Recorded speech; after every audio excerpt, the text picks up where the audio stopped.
Сәлеметсіңдер ме оқушылар? Ұлттық бірыңғай тестте Лоренц күшіне көптеген есептер келеді. Соған байланысты біз қазір ұлттық бірыңғай тесттің бір есебін қарастырайық. Осыған Лоренц күшіне байланысты.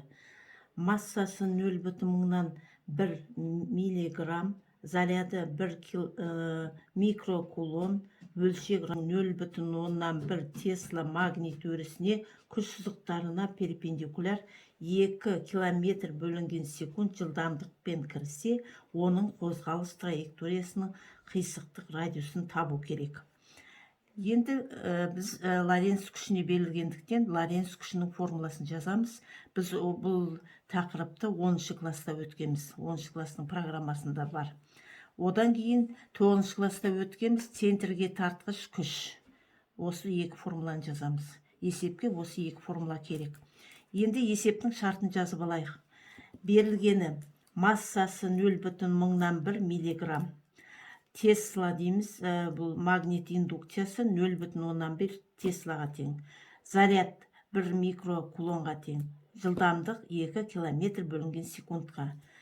Табу керек, ені радиусын табуымыз керек. Енді бұл есепті шығару үшін бірінші бір жүйеге келтіріп алайық.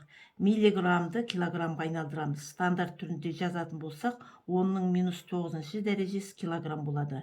Енді әрі қарай зарядты да бір жүйеге келтіріп алайық. Кулонға, микрокулонды кулонға айналдырамыз. Ол оның -6 дәрежесі кулонға тең.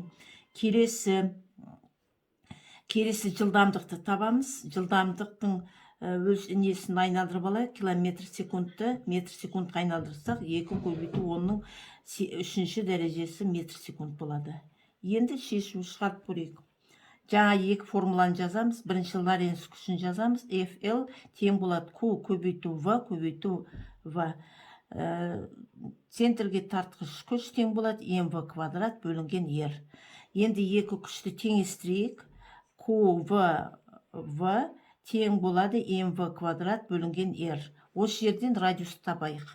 Мына V мен V-ның екінші дәрежесі қысқарып кетеді, мына жерде V қалады. Сонда R-ді табатын болсақ, ол mv бөлінген QV. Енді осы радиустың мәндерін қойайық формулаға. Мәндерін қойғанда 20 метр секунд шығады. Енді осы жауапты тесттен байқайық. Бар ма екен, жоқ па екен? Қарайтын болсақ, жауабы V екен, міне бар. А-да 60 метр болатын болса, В-да 20 метр дейді. Сонда жауабы 20 метр болады.